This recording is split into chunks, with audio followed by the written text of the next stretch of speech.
Hello, dear guys.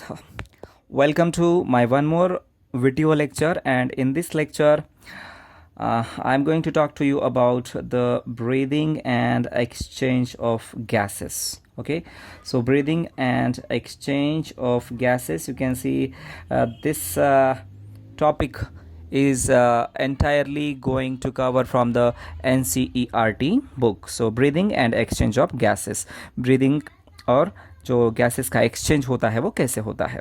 सो सबसे पहले हम लोग यहाँ पर देखने जा रहे हैं. Okay, what. So you can see over here there is carbohydrate, there is fat, and there is protein. So all these are the three stuffs that we eat daily in our food. Okay, तो हमारा daily का जो food है उस daily के food में ये तीनों भी सब्सटेंसेस रहते हैं, तीनों भी प्रोडक्ट्स रहते हैं. हम कार्बोहाइड्रेट्स खाते हैं, हम फैट्स भी खाते हैं और हम प्रोटीन्स भी खाते हैं.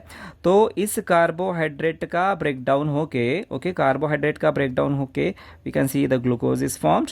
फैट का ब्रेकडाउन होके यहाँ पर फैटी एसिड तैयार होता है और प्रोटीन का ब्रेकडाउन होके यहाँ पर एमिनो एसिड तैयार होता है. So we already have seen in case of the human nutrition chapter that carbohydrates, fats and proteins, they broken down or they get digested, and ultimately they forms the glucose, fatty acids and amino acids. तो इनके साथ क्या होता है ये हम यहाँ पर देखेंगे. ओके, सो ये जो ग्लूकोज है, ओके, वी कैन सी ये जो ग्लूकोज है या फिर फैटी एसिड है, एमिनो एसिड है, वो चले जाते हैं सेल के अंदर थ्रू द ब्लड सर्कुलेशन.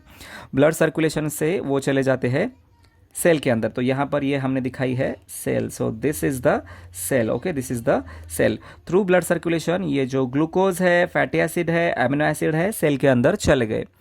वैसे ही थ्रू ब्लड सर्कुलेशन ऑक्सीजन भी इस सेल के अंदर आ गया. So oxygen and this simple forms of food they enter into the cell.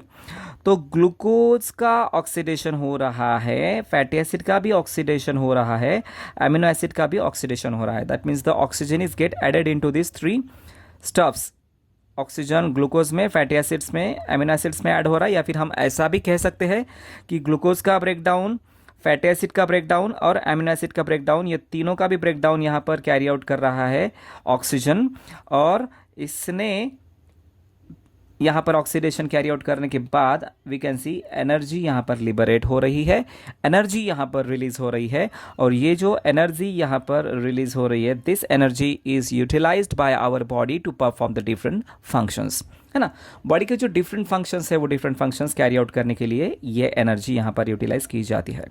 And in this process the carbon dioxide is also released. यहाँ पर कार्बन डाइऑक्साइड भी रिलीज होता है.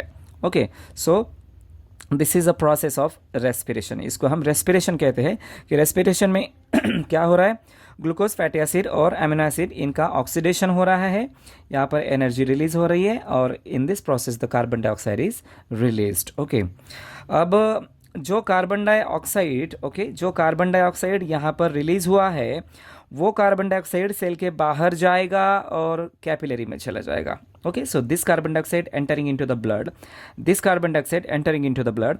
And as we have seen that the priority this, इससे पहले क्या हुआ है, ऑक्सीजन अंदर आ चुका है.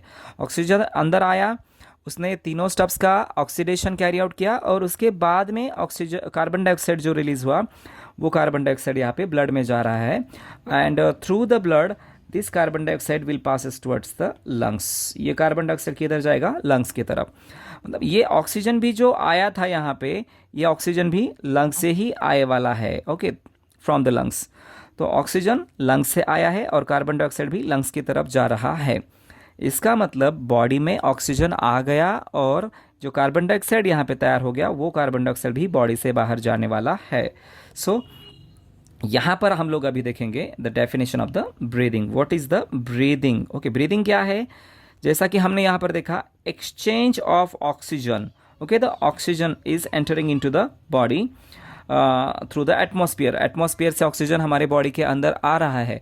नॉस्ट्रिल से जो भी ऑक्सीजन रिच एयर हमारे बॉडी में आ रही है, ओके, सो या फिर नॉस्ट्रिल से जो भी एयर हमारे बॉडी में आ रही है that is rich in oxygen. Okay, that is rich in oxygen. इस तरह ऑक्सीजन अंदर आ गया और सेल के अंदर जो कार्बन डाइऑक्साइड तैयार हो चुका है, फाइनली वो कार्बन डाइऑक्साइड लंग्स से थ्रू नॉस्ट्रिल्स बाहर जा रहा है फिर बाद में. So exchange of oxygen from the atmosphere with the carbon dioxide produced by the cells is called as the breathing. इस मैकेनिज्म को हम ब्रीदिंग कहते हैं. तो ब्रीदिंग क्या है?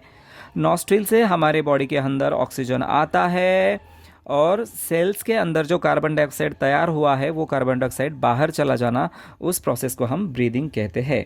तो इनहेलेशन प्रोसेस में हमने ऑक्सीजन अंदर लिया है बॉडी के, और एक्सहेलेशन प्रोसेस में हमने जो कार्बन डाइऑक्साइड है वो बाहर डाल दिया. उसके बाद में हम लोग देखने वाले हैं ब्रीदिंग मैकेनिज्म. तो ये जो ब्रीदिंग मैकेनिज्म है, ब्रीदिंग मैकेनिज्म है, ये जो ब्रीदिंग मैकेनिज्म है वो कौन से 2 फैक्टर्स के ऊपर वैरी करती है? कौन से 2 फैक्टर्स के ऊपर वैरी करती है? तो जो पहला फैक्टर यहाँ पे दिया है वो है हैबिटेट ऑफ एन ऑर्गेनिज्म. तो ब्रीदिंग किसके ऊपर डिपेंड है? वो ऑर्गेनिज्म कहाँ पर रहता है, कौन से एनवायरनमेंट में रहता है. That is the habitat of the organism.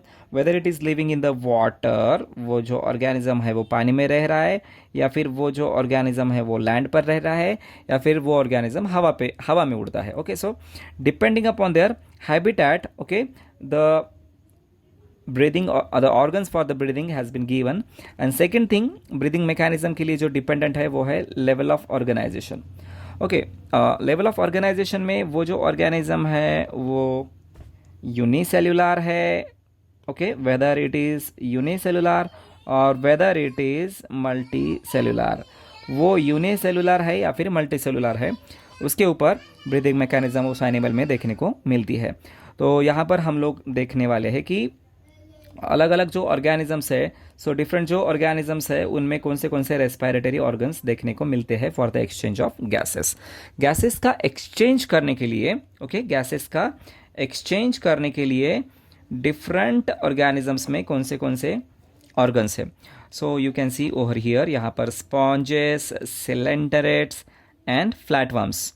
तो इनमें जो एक्सचेंज ऑफ गैसेस होता है, तो वो जो एक्सचेंज ऑफ गैसेस है वो कहाँ से होता है? It is carried out through the entire body surface.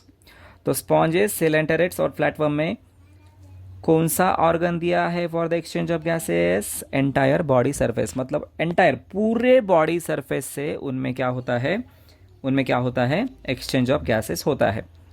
जैसे कि हमने हमारे बॉडी में देखा है, ह्यूमंस में नॉस्ट्रिल से हवा अंदर आ रही है और नॉस्ट्रिल से हवा बाहर जा रही है. नॉस्ट्रिल से ही ऑक्सीजन अंदर आ रहा है और नॉस्ट्रिल से ही कार्बन डाइऑक्साइड बाहर जा रहा है. अलग अलग जो मतलब रेस्पिरेटरी ऑर्गन्स है जो कि हम आगे देखने वाले हैं. लेकिन यहाँ पर suppose that if you see this is the organism, ये समझो एक ऑर्गेनिज्म है. This is the organism and if this is the body surface of this organism, ये जो बॉडी सरफेस है, suppose that this is the body surface of that organism. तो उस body surface से ही ऑक्सीजन जो है वो सेल के अंदर आएगा और सेल के अंदर जो कार्बन डाइऑक्साइड तैयार हो रहा है वो बाहर जाएगा. So sponges, coelenterates and flatworms, they are having the entire body surface for the exchange of gases. और ये जो प्रक्रिया हो रही है, ये जो प्रक्रिया हो रही है, this takes place by the simple diffusion. Simple diffusion मतलब क्या है? Movement of solute particles from their higher concentration to lower concentration. Higher concentration से लोअर कॉन्सेंट्रेशन की तरफ जो सॉल्यूट पार्टिकल का मूवमेंट हो रहा है या फिर गैसेस पार्टिकल का मूवमेंट हो रहा है, उसको हम कहते हैं diffusion. Diffusion, it is the movement of gases molecule from their higher concentration to the lower concentration. उसके बाद में अर्थवर्म जो दिया है, अर्थवर्म में कौन से रेस्पिरेटरी ऑर्गन्स है? तो मॉइस्ट क्यूटिकल, उसके बॉडी के जो क्यूटिकल है उसके थ्रू अर्थवर्म क्या करता है? ब्रीदिंग करता है.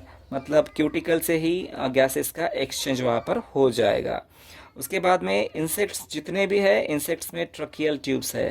Tracheal tubes, that is the network of the tubes. And through this network of tubes the gases can be exchanged. उसके बाद जो भी एक्वेटिक आर्थ्रोपोड्स है या फिर मोलस्क है, एक्वेटिक आर्थ्रोपोड्स या फिर मोलस्क, उनमें होते हैं गिल्स. उनमें होते हैं gills.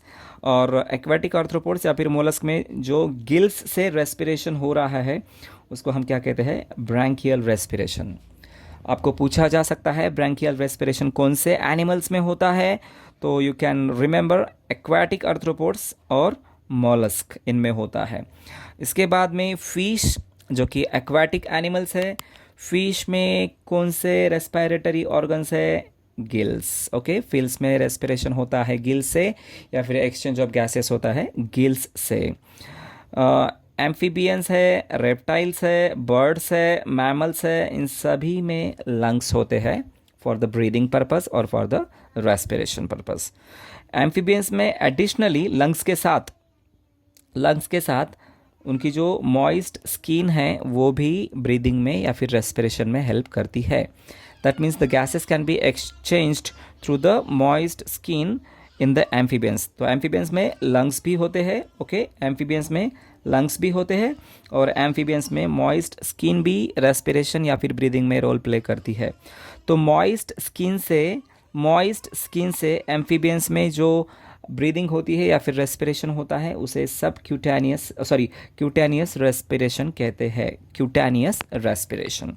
Okay, so in this way we have seen the starting part of this chapter, and in this we have completed the some part of the breathing and the respiratory organs in the different animals. So thank you for watching this video. If you like the video, then don't forget to like, comment and share it.